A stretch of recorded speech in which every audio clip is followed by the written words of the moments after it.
nila ito. Bakit kanyo, mga ka-GPnatics?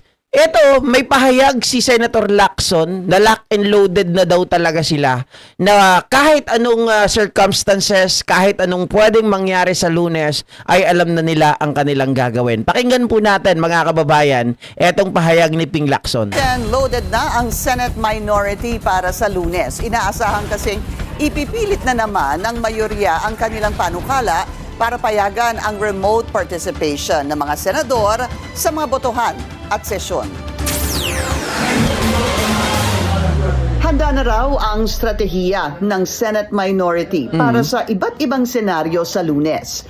Kabilang dito ang posibilidad na 2 pang senador ang maaaresto at may lilipat mula sa majority block. Oh. Kung may mag-crossover na isa, that would be 12 against 11. Okay.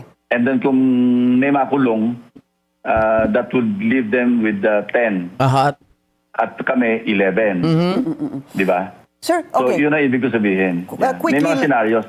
Kung hindi mangyari yon, then it could be a repeat. Pagka hindi nila dinaan sa committee and rules, we will insist that naka-refer na sa rules yan, i-constitute natin yung committee and rules, i-discuss natin doon, saka nyo kami talunin. Doon, may papasa rin nila yon. Pero wag yung ganitong railroaded. Nitong Martes, nag-walk out ang minorya dahil sa umano'y pag-railroad ng mayorya sa proseso. Pero nanatili sa Senate floor si Senator Tito Soto na ayon kay Lacson ay planado. Now I can share it with you. May fallback position kami because nung nagbilang kami na 11 sila, ang number 12 na maiwanan sa floor would be Tito Sen. Kung 12, ang aming majority number to constitute a quorum is 13 or was 13. Wait lang. Please lang, wag kang sumigaw. Malakas po ba masyado yung boses ko? Ganun lang po talaga. Wag po kayong manibago. Minsan mahina, minsan sobrang lakas, no? Ganun po talaga. Reaction po ito mga kababayan, no? Pagpasensya nyo na lang po. At that time, yes.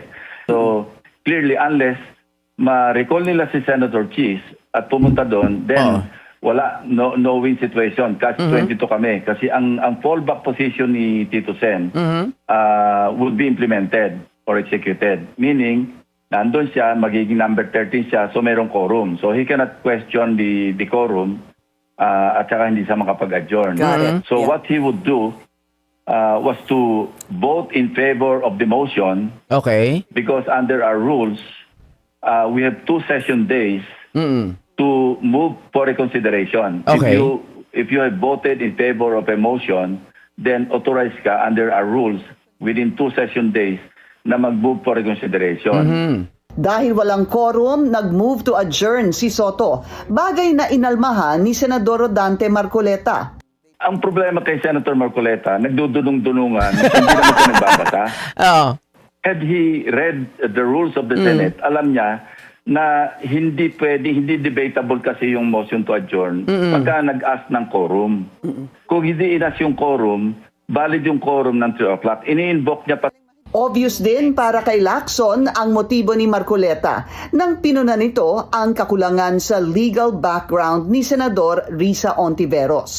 There's only one meaning Hindi ka abogado, wala kang karapat, wala kang legal background, kaya makinig ka sa akin. Nisunto niya lahat yung non-lawyers dun Una nang binanata ni Lacson si Marcoleta sa isang post sa social media. Pero may paglilinaw dito ang senador. Idiomatic yun hindi naka-address sa kanya. Di ba, parang si Bill Clinton, it's the economy stupid. Parang kasabihan niya na sinasabi mong ito yung clear na way to do it. Parang ganon. Okay. Hindi ito yung stupid, not in a literal, not the literal meaning of. So, ano naman ang sabi dyan, mga kababayan, ni Senator Riza Ontiveros? Po sa dahilan kung bakit nag-walk out ang minorities. Another issue being raised is isa din daw po sa dahilan kung bakit nag-walk out ang minority senators ay dahil hindi nyo daw po masasagot yung ilan sa mga ini-raised on the floor nitong si Senator Rodante Marcoleta. Ano pong tugon nyo doon, ma'am? Ay, nako, hintayin niya pag dumating pa sa substantive na debate dyan sa proposed amendment niya. Huwag naman siya minamaliit. Hindi lang ako karamihan naming mga senador na walang parehong professional background sa Correct. Pero excuse me lang, PJ Chacha, isang dekada na po akong nagtatrabaho sa Senado. Bago niyan, 6 na taon sa Yup. House of Representatives. Lumabas na po ang warranty, Jinggoy. Excuse me lang po, sir, sabi ko sa kanya kagabi, nag-aaral po ako all this time. Mhm. At nag-take exception lang talaga ako dun sa nabitawan niyang mga salita Aha. tungkol sa magkaiba kami ng professional background. Hanggang sa huli, who had the last say? Minority Leader Tito, na wala ring parehong professional background ni Senator Marcoleta. Pero ipinakita ang mastery sa rules. Tama. Precisely nung pinestyon niya ang quorum at nung sinabi niyang nag-motion siya to adjourn on the basis of his question of quorum. Oo. So ito po nakikita namin nakalat ngayon online na nag-uusap kayo, medyo malapit na sa isa't isa. Ito mismo rin, yung binabanggit nyo at sinasabi nyo sa kanya, hined-on nyo siya na hindi dapat ganun yung nangyari. Tama po ba ito? Talaga. Nauna ng mag-raise ng point of order si Senator Erwin. Sabi niya, ad hominem. Yung ganyang klaseng sinabi. Sinuspend ang session, nagpatuloy pa rin siya. Magdalumpati sa gitna ng floor. So talagang nilapitan ko siya. Sabi ko, sir, pa nga ang tawag ko sa kanya the whole time. Sir, mali po yan. Yung sinabi niyong kasi wala akong legal background kaya hindi ko maiintindihan itong sinasabi niyo. So, sir, nakakaintindi ako. But I take exception dyan sa sinabi niyong dahil wala akong legal background. Mayabang talaga kasi si Alam niyo, DJ Chacha, yan ay argumento ng may mahinang argumento. Correct. Pag hindi niya masagot yung mga tanong mo tungkol sa rule, pag hindi niya masagot yung magiging mga tanong pa ng marami-rami sa amin, sa minority, tungkol sa substantive na laman ng kanyang proposed amendment. Ayan, alam niyang mahina ang argumento niya, magre-resort siya sa mga ad hominem attacks. Yan ang pinakamababaw na argumento. So, mahiya naman ang kahit sino sa amin na mag-argue ng ganyan na, pangit ang argumento mo kasi wala kang karapatan, kasi hindi ka kasing kwalipikado ko. Napaka masamang ugali yun sa isang kapwa-senador. Tama. Kaya tumakbo ka bilang presidente o kaya si Trillanes, si Senator Risa Ontiveros, nasa likod mo kami kapag ikaw ang tumakbo. No, dahil alam ko wala naman natang pambato ang ating administrasyon sa susunod na eleksyon, mga kababayan. Kaya ikaw na lang ang tumakbo at para talunin natin yung mga taong mga ganyan. At handa daw po, mga kababayan, kinabukasan o kinalunisan itong si Senator Risa Ontiveros at ang grupo ng minority, dahil sabi ko nga po kanina, lock and loaded, talagang kabisado na nila ang pwedeng mangyari kung paano po nila lalabanan ang grupo ng majority na ngayon po, mga kababayan, ay talagang masasabi na po natin 11 versus 11. Seryosong nagko-consider sa possibility. For one, lured ako ay seryosong nagko-consider sa possibility, kaya naghahanda sa posibilidad na iyon. And tingin ko, at the end of this year or at the latest first quarter next year, kung sino sa amin ang pinakamataas sa halimbawa mga surveys, magkaisa kaming lahat para dun sa taong yon. Suportahan siya. Kung ako man yon or iba yon. Kasi parang naalala mo ba yung Highlander? There can be only one para may fighting chance. So tatakbo, mga kababayan. Sana po suportahan natin si Senator Risa. Ang alam ko iba dyan siya sabihin NPA to. Pero nakita natin kung paano siya lumaban. Nakita natin kung paano niya pabagsakin, mga kababayan, yung 'di ba? Yung mga malalaking tao, at nasa likod niya si Trillanes. And then sinabi ko na po sa inyo, Trillanes tipster ni Pangulong Bongbong Marcos. Balikan natin yung mga tanong ninyo, mga kababayan. Recommended ng Sandigan Bayan na ang plunder case ni Jinggoy Estrada is non-bailable. Tama po kayo. Pero yung graph, mga kababayan, yan po ay bailable. That's why sa second division, ngayon na lumabas yung warrant of arrest ni Senator Jinggoy Estrada, mga kababayan, ay susuko siya, 'di ba? Tapos ngayon, sikasuhin nila yung magpo-post sila ng bail worth of 90,000, mga kababayan. Pero meron pa siyang another grab case sa 5th Division at nandun din yung another case yun of plunder sa 5th Division din po. Hindi natin alam kung ngayon din ito lalabas, mga kababayan. Pero sigurado ako, Lunes ay lalabas yung warrant of arrest na yan laban kay Jingoy Estrada kung hindi man po ngayon. Okay? Sobrang bilis. Kaya wag kayong malito. Mga kababayan, kasi yung iba parang parang masama yung loob, parang teka, makukulong tapos makakapag-bail naman pala. May warrant of arrest pero may bail naman pala. Ganun talaga. Grab case yun eh. 'Di ba? Grab case yun, mga kababayan. Magagaya. Isipin nyo na lang po yung nangyari kay Bong Revilla Jr. 'Di ba? Kung ano yung nangyari sa kanya, nakapag-file din po ng bail, nakapag-post sila ng bail, mga kababayan, doon sa case laban sa kanya, pero doon po sa kaso niyang plunder, hindi. Tuluyan siya doon. Okay? At ang maganda pa rito, mga kababayan, hindi na siya makakaalis basta-basta. Bakit? May whole departure order na rin. 'Di ba? Sir GP, recommended ng, again, mga kababayan, kahit recommended ng ombudsman na walang bail sa grab case ni Jinggoy, it doesn't mean, mga kababayan, na yan ay automatic na ito po ay walang bail. Okay? Hindi po yan automatic. Tandaan po natin. Sa kaso po na okay, ito, sagutin ko kayo Sa kaso po, lagi niyong tatandaan. Sa kaso na not more than 6 years, not more than 6 years ibig sabihin less than 6 years, mga kababayan, ay hindi ka pwedeng walang bail yan. Kasi, mga kababayan, ang karapatan ng isang tao, kapag not more than 6 years ang conviction, lagi mo pwedeng lagi mo pwedeng i-appeal. Lagi ka pwedeng lumaban, mga kababayan, kasi karapatan mo yan. Pero na lang kapag ang iyong kaso is reclusion perpetua or habang buhay na pagkabilanggo, yun, mabigat yun. Mga kababayan, doon talaga pumapasok yung mga non-bailable. Pero pag less than, yung graph lang, less than 6 years ang conviction, kahit sabihin ng ombudsman, mga kababayan, na non-bailable yan, lagi mong kukwestiyonin. Okay, karapatan mo bilang isang mamamayan, bilang isang Pilipino, bilang akusado na ilaban, hindi naman ito reclusion perpetua. So pwede ako mag-post ng bail diyan. Pero ibang usapan dun sa plunder. Okay? Ibang usapan dun sa plunder, guys. Lagi niyong ibabalanse. Yes, tama kayo, recommended ng ombudsman, non-bailable sa kasong graft and plunder. Pero, yung graft ba, meron bang conviction ito ng more than 6 years? Ganon. Okay?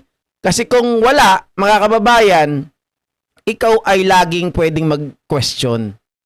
I-raise mo yung question. Ganon lang po kadali yun. 6 years and more, reclusion perpetua, yan yung talaga, mga kababayan, non-bailable. Diba? Sabi ni Ma'am Pamela Morimoto, sa wakas nakahabol din sa live mo, Sir JP, laging replay lang napapanood ko. Okay lang yan, Ma'am Pamela. Oy, welcome to this channel sa channel po natin. Ngayon lang kita nakita dito ng live. John Tolentino, hello po. Alice Malas, thank God. Goodness prevails over darkness. Okay? So, mas marami pang mga balita ang mangyayari, mga kababayan, sa Lunes. Sigurado yan, kayang-kaya ang 90K. Baka maka-attend pa yan sa Lunes. Hindi na yan makaka-attend. Tandaan nyo, mga kababayan, hindi na yan makaka-attend. Baka umaga pa lang ng Lunes ay nahuli na yan si Jinggoy. Sigurado. Talaga naman, saan ka nakakita na tatawagan mo na, huy, akla, huhulihin na kita. Si John Vic. Ang mga 13 Judas, magkikita-kita na kayo sa kulungan.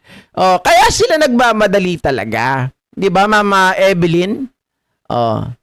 Princess Paris, Edgar Tumbok, Mother Tess, Jaime Perez, John Rufo, hello. Hindi po yun mabilis sa pagka-December pa sana kulong na po sila. Jinggoy Bunoan, Revilla Escudero. Yes, indeed, mga kababayan, hindi talaga siya mabilis. Sabi nga ni Remulia, I learned from the past, 'di ba?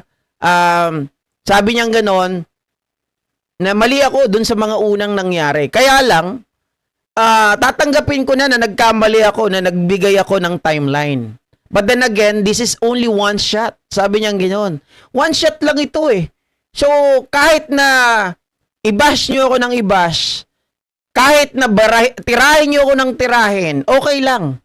At least, we make sure na makakasuhan. We make sure na itong mga ito ay may reasonable certainty of conviction. Ibig sabihin, siguradong sigurado tayo na kapag kinasuhan natin itong mga to ay hindi lang basta makakasuhan natin.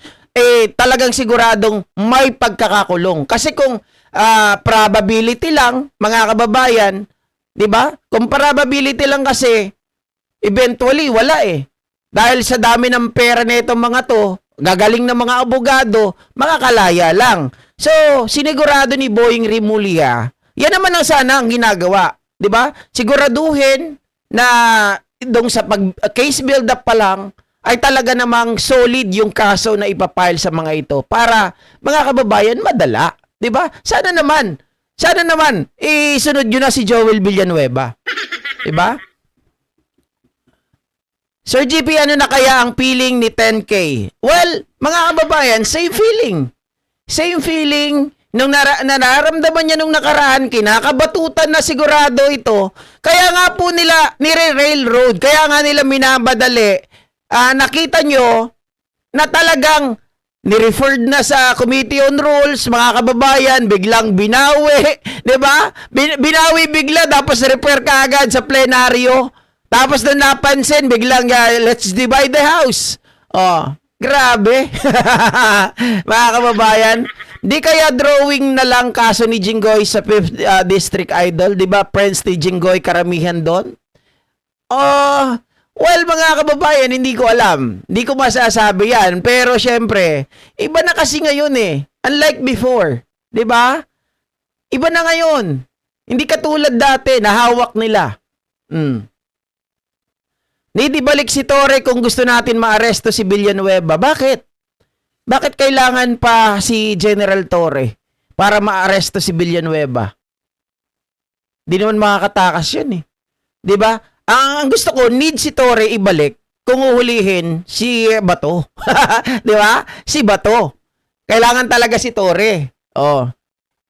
Bakit nakasabi na kapag bail si Jinggoy or si Jinggay, sabi ni Ma'am Nanette Osorio? Kasi nga po bailable yung kanyang kasong graph. Okay? Pero hindi pa po tapos dahil may kaso pa po siya na isa pang graph at isa pang plunder sa 5th Division. 2nd Division pa lang po ito, mga kababayan. Kaya wag po kayong mabwisit. Wag po kayong madismaya. Okay? Dahil si Jinggoy, makakasama yan ni Bong Revilla. At makakasama yan eventually ng mga kasama nila sa majority. Sama-sama sila doon. Majority na puro kaso. Ano na sila ngayon? Majority in cell, di ba? Kung sa bagay, hindi nila hawak ang beat, idol. Tama yon, Ma'am Sara Madrona. Pwede bang mag-request sana sunod na si Marcoleta? Ay, hindi pa natin alam kung kailan yung kay Marcoleta, guys. Sir GP, pag na mekos-mekos yan, lalaya kaya yan? Malayo? Malabo pa yun, nalalaya ka agad. Alam nyo, mamimekos-mekos lang yan kapag si Sara ang naupo. Diba? Pag wala na si PBBM, pero tandaan po natin, term pa rin ni PBBM ngayon hanggang July ng 2028. 'Di ba? So ibig sabihin, mangungulungan pa rin yung mga yan. Ang siguraduhin lang natin ay hindi po maging presidente si Sara Duterte. Wag nang paabutin sa Monday ASAP, dapat baka magtago pa. Hindi na yan makapagtago. Gumagawa na nga ng paraan eh. 'Di ba? Alam na kasi nila yung mangyayari. Kaya nga, sabi niya, kailangan ko ng knee replacement. Agad-agad. Babsan, Mimi ng Taiwan, work in jail. Sana nga makulong na. Ha? Yung area ng kulungan, saan sila makukulong na ang tawa? Okay, ganito yan. Ito pa. Kung ngayon po, mga kababayan, okay, Friday, alalahanin nyo. Friday ngayon, di ba? Ano oras na? Kung isi-serve ang warrant ni Jinggoy, mga kababayan, let's say mamayang gabi nilang iserve yung warrant. Siyempre, sarado na po ang korte. 'Di ba? Sarado na ang korte. Hindi na sila makakapag-bail. Ang mangyayari, si Jinggoy, mga kababayan, magi-stay muna sa kulungan. Hindi nyo ba napapansin? Ganyan ang bagong style ngayon. 'Di ba? Friday ilalabas yung warrant of arrest, mga kababayan, gaya ng nangyari kay Jason sa Lunes pa nakalaya. Kaya lang, ganito yan ang siste. Makukulong si Jinggoy, hulihin mamaya. Makukulong Sabado-Linggo. Lunes, mga kababayan, ilalabas na rin yung warrant of arrest niya doon sa plunder case niya sa 5th Division. Eh di tuloy-tuloy na. 'Di ba? Wala nang uwian. Oh. 'Di ba, Pastor Joffrey, doon na siya, mga kababayan.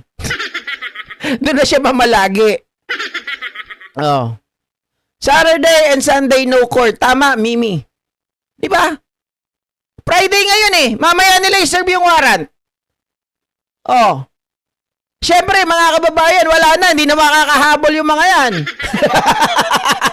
Magre-relax siya ngayon.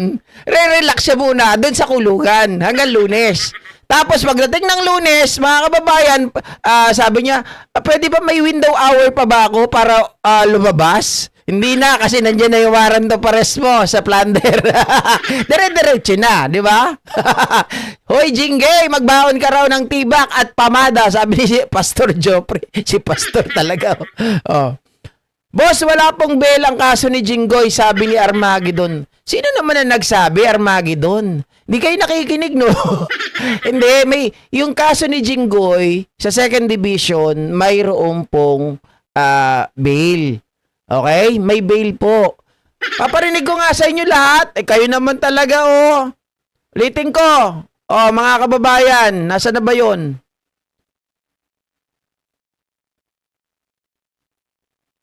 Arrest warrant and hold departure order issued by the Sangligan Bayan versus Senator Jinggoy Estrada and former DPWH Secretary Manny Bonoan. Let's bring in Mobile Journal, Arles de los Santos. Arles? Yes, Denise, kukumpirma lamang natin sa 2nd Division Clerk of Court ng Sandigan Bayan na na-issue na nga ang arrest warrant laban kay Senator Jinggoy Estrada maging sa dating DPWH Secretary na si Manuel Bonoan. Kasama niya na ang hold departure order, ibig sabihin hindi na pwedeng lumabas ng bansa itong dalawang personalidad na ito at kinakailangan, at least for the procedure, kailangan isilbi sa kanila yung arrest warrant at kailangan ma-profile sila bago makapag-post ng bail na aabot sa 90,000 pesos. Denise. Okay. Okay. Alam ba nila So ayan, mga kababayan, 'di ba? Ang siste kasi kailangan maisilbi yung warrant of arrest. Tapos saka sila ngayon magpo-post ng bail. Now, mga kababayan, para maisilbi yung warrant of arrest, ang gagawin ng grupo, ng kampo ni Jinggoy, sumuko na lang siya para mahabol nila yung pagpo-post ng bail ngayon. Dahil kung hindi siya susuko, aarestuhin pa siya mamaya pa, mga kababayan. Hindi na nila maasikaso yung pag-post ng bail. Mananatili siya dyan hanggang Lunes. Oh, at kung Lunes, lumabas naman yung plunder, yari na. O, sa mga nagtatanong, mga kababayan, kung meron bang bail, eto po meron. Yun, identified ba kung nasan si Senator Jinggoy Estrada and do they have any plans serving it within the day? Hindi pa natin kumpirmado, Denise, kung nasaan nga si Senator Jinggoy Estrada. Kasi walang sesyon ang Senado ngayon. Hindi pa natin makukumpirma kung nandoon ba siya sa kanyang opisina o nasa kanyang mga bahay, kasama na dyan yung sa San Juan. Habang kay Secretary Bonoan naman, dating DPWH Secretary, kalihim, ay wala pa rin rinig na informasyon sa kanya maging yung kanyang reaksyon sa kaso nga na isinampas sa kanya. So, Denise, I have mentioned earlier na meron siyang dalawang case si Estrada, no, na graft. Ito yung sa second division, silang dalawa ni then Secretary Manuel Bonoan ang magkasama dito. Meron pa siyang isang graft case na hawak naman ng 5th Division ng Sandigan Bayan. Okay, so tama, no, available pa at 90,000 pesos. Tama ba yan, Arles? Yes, Denise. We saw it yung nangyari sa graft case ni Senator Bong Revilla na napiyansahan din sa kaparehas na araw. Sabi ng iba, sabi dito ni tawag dito ni Five Twinkle, bayad na, ano ka ba, kanina pa. May balita ba na nakabayad na? Wala pa naman ako nakikita na nakabayad na ng bail etong si Senator Jinggoy Estrada. Kasi nga ang premise, mga kababayan, or ang requisite ay kailangan ma-serve sa kanya yung warrant. Ang problema, wala pa nga tinatanong pa nga lang dito, na-serve na ba yung warrant of arrest? Hindi pa, mga kababayan. Nagkalalabas pa lang ng warrant of arrest galing sa Sandigan Bayan. So therefore, hindi pa ito napapareceive kay Jinggoy Estrada. So how come, mga kababayan, na makapag-post ka agad ng bail? Ang sabi, kailangan ma-serve mo na yung warrant, saka susunod itong sila Jinggoy Estrada sa kanila ayusin. Hindi pwedeng, mga kababayan, hindi pwedeng, hindi pa na-serve yung warrant, magpo-post na kaagad ng bail. 'Di ba? Ito nga yung tanong dito eh. Anong division naman ang may hawak nung plunder case? Is it the 5th Division, Arles? Yes, Denise, ito ay hawak ng 5th Division ng Sandigan Bayan para sa plunder case. Osnay, Estrada thank you. Ang kanyang mga kapwa-akusado, no? At doon din narakol yung isa pa niyang graft case at isa yon sa binabantayan pa natin, no? Kung may issuehan din ito ng isa pang arrest warrant at syempre all eyes sa ating mga law enforcement agencies kung agad na isisilbi itong warrant of arrest alaman sa Senador. Okay, wala naman silang sinabi whether they have a timeline or not with them also serving that arrest warrant? Wala namang timeline mula sa Clerk of Court at least, Denise, no, ng 2nd Division ng Sandigan Bayan. Pero mahalaga na masiguro na masunod ang mga karapatan ng mga akusado, kasama na dyan yung pag-profile sa kanila, pagkuha ng mugshot, and then before makapag-post ng bail, kailangan humarap talaga sila. No? Ayun, yung at least procedure na mga nakakasuhan at nahuhuli sa ngayon sa ating batas. Okay, so ayun yung procedure. Kailangan ma-serve muna yung warrant of arrest bago sila mag-post ng bail. So ngayon ba nasa Senado, mga kababayan, I believe wala po tayong walang session ng Senado ngayon.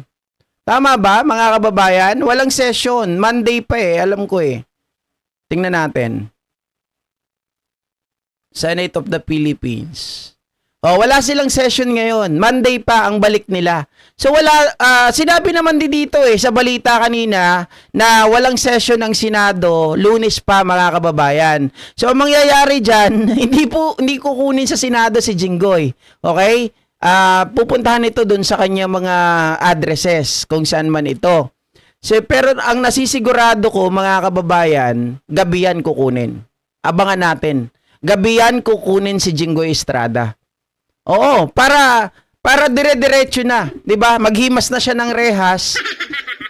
Friday, Saturday, Sunday, Monday sila makakapag-post ng bail. Mga kababayan, kaya lang pag-post nilang ng bail, darating naman yung another warrant of arrest para sa plunder case. Dire-diretso na siya. Ganun na ang transition nun. Sa bahay na mismo kasi wala nga yung Senado Walang session ngayon.